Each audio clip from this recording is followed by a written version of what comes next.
Bonsoir à tous. Cette édition est consacrée à l'économie verte. Nous sommes au Palais des Congrès de Bordeaux où sont réunis depuis ce matin des entreprises, des artisans, des collectivités locales, des experts autour du forum de la nouvelle économie de l'environnement et du développement durable. Ce forum a rassemblé 800 participants, 350 rendez-vous d'affaires s'y sont déroulés ainsi que 200 entretiens d'embauche. L'économie verte est une valeur porteuse, elle est une solution à la crise climatique et financière. Pour nous en parler, nous recevrons dans ce journal l'économiste Alain Grandjean, spécialiste de l'environnement. Mais avant cela, je vous propose de découvrir la première maison passive en construction dans l'agglomération bordelaise.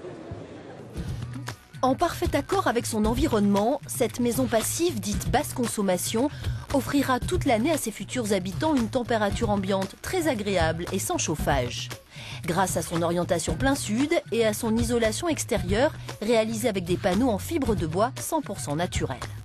Le principe de l'isolation par l'extérieur, on va créer un cocon, en fait, une enveloppe tout autour du bâtiment qui va permettre de limiter donc, les ponts thermiques et les déperditions d'énergie. C'est des matériaux qui ont une résistance thermique importante, donc qui vont permettre de limiter la consommation d'énergie l'hiver, qui sont 10 fois plus denses qu'une laine minérale et donc garantir un confort d'été satisfaisant. À l'intérieur, les murs sont remplis de watts de cellulose également naturelle. Cette maison est équipée d'un système de ventilation double flux qui permettra de récupérer les propres calories du bâtiment. Au final, la consommation sera de 15 kW par mètre carré et par an. C'est 10 fois moins que dans une habitation traditionnelle. Ces normes de construction obligent aujourd'hui les artisans à se former car les vrais spécialistes sont peu nombreux. Avant d'être des artisans, aujourd'hui, il faut que ce soit des thermiciens. C'est-à-dire qu'il faut qu'ils apprennent à raisonner par où les calories sortent d'une maison, quoi. Et comment faire pour les économiser. Et là, effectivement, il faut avoir des gens qualifiés. Cette maison a été conçue par de jeunes architectes bordelais spécialisés dans les habitations écologiques sur mesure en pin maritime. Depuis une vingtaine d'années, ces constructions sont très répandues dans les pays d'Europe du Nord. La France, elle, commence seulement à s'y intéresser. Aujourd'hui, la demande est supérieure à l'offre. On considère que potentiellement 20% des ménages qui veulent faire construire seraient intéressés par la construction d'une maison bois, maison écologique, maison basse consommation d'énergie.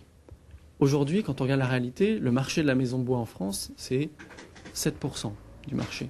Donc il y a un réel écart entre l'offre et la demande. Le prix est encore un obstacle, compté entre 1 600 et 2 000 euros le mètre carré, et il faudra entre 8 et 10 ans pour amortir l'investissement. La solution pour voir fleurir les maisons passives, c'est l'industrialisation des procédés de fabrication. En Allemagne, c'est déjà fait. Ces architectes écolos ont fait leur début dans la pépinière d'entreprise des Hauts-de-Garonne, située dans les locaux du Centre d'innovation et de formation de Floirac.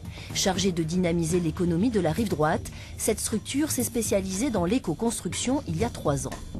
C'est un petit peu la mode, mais c'est une bonne mode dans le sens où beaucoup d'artisans suivent nos sessions de sensibilisation à l'éco-construction que l'on monte avec la Fédération compagnonique, la CAPEB, la Chambre des métiers, la Fédération française du bâtiment et d'autres.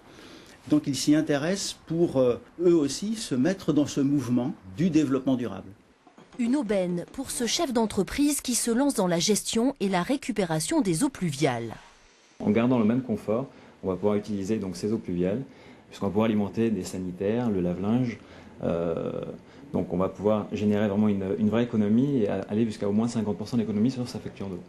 Les entreprises de la pépinière ont tout misé sur le développement durable et rentable. Passionnés mais pas utopistes, ils s'attaquent à des marchés énormes et dont les ressources sont renouvelables comme l'énergie solaire. Le panneau photovoltaïque a de l'avenir. Entre 2007 et 2020, le marché va être multiplié par 400. Donc vous allez voir des panneaux solaires cette année déjà sur la toiture de bâtiments, de maisons, de collectivités. Dans quelques années, vous verrez des panneaux solaires sur vos téléphones portables, sur vos ordinateurs. Le photovoltaïque va vraiment s'inscrire partout. En quelques mois, la société a déjà généré 250 000 euros de chiffre d'affaires. La pépinière accueille les entreprises pour une durée de 23 mois. Les places sont limitées et actuellement tout occupées. Comme tous les jours, ce directeur arrive avec son véhicule de fonction, une évidence pour ce patron. Pionnier de l'éolien, Valorem a été pendant 13 ans un bureau d'études. En 2007, l'entreprise devient producteur d'énergie verte et contrairement à la profession, fait le pari de s'écarter des poids lourds industriels tels que GDF Suez, EDF ou même Iberdrola. Tous ces grands industriels de l'énergie européenne ont fait leur marché dans les bureaux d'études français et nous on a fait le choix de s'allier avec des financiers de façon à garder les commandes de l'entreprise. Parce qu'on sait bien que lorsqu'un grand groupe rachète une PME, très rapidement ils prennent les rênes et les anciens dirigeants sont conviés à prendre une retraite heureuse. Aujourd'hui, Valorem a 2 parcs d'éoliennes en France et travaille sur le solaire, l'eau ou le biogaz. En 2 ans, Valorem est passé de 22 à 58 salariés. Ingénieurs, géographes, commerciaux ont grossi les rangs d'une entreprise qui mise sur l'éthique de son management.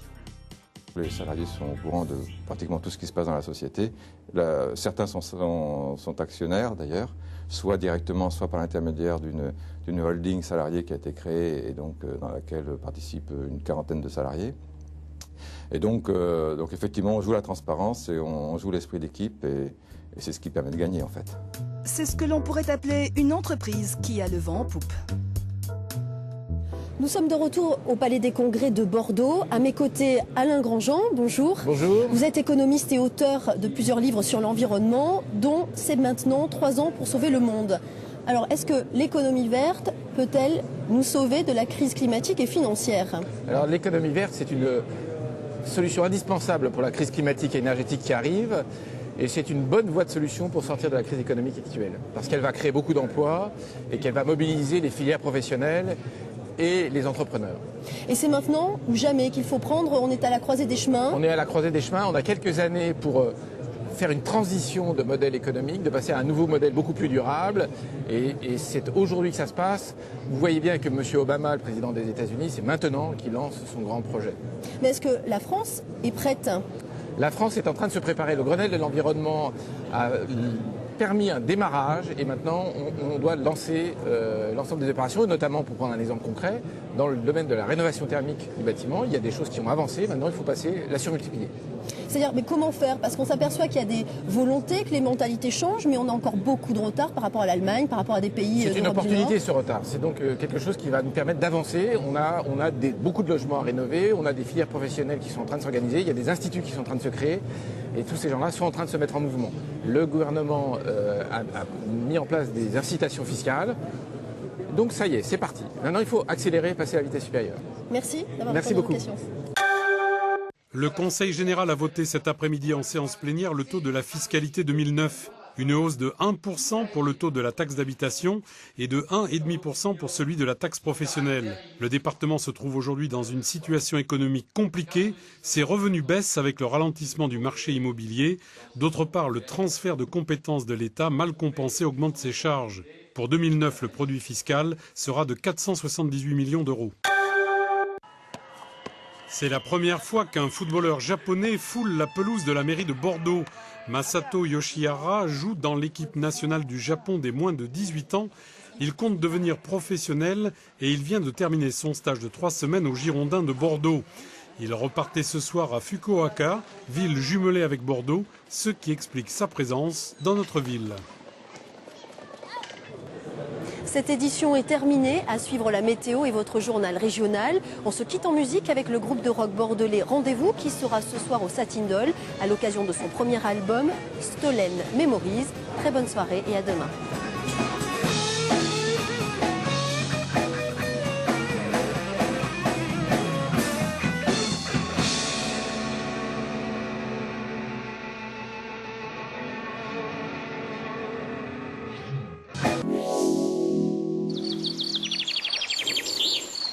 France 3, avec Castor, fabricant de stores et de volets, vous présente la météo.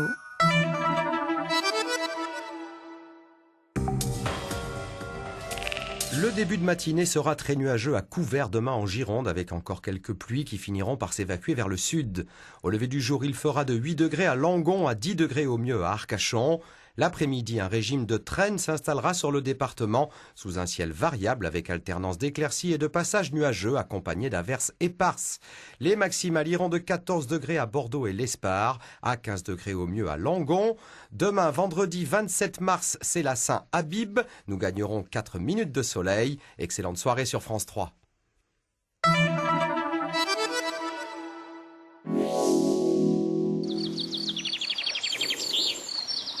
Troyes, avec Castor, fabricant de stores et de volets, vous a présenté la météo. Bon, Jean-Luc, on me dit que t'es tourné devant. Loin du regard des terriens et depuis des siècles, des marins d'exception revivent chaque jour la même aventure face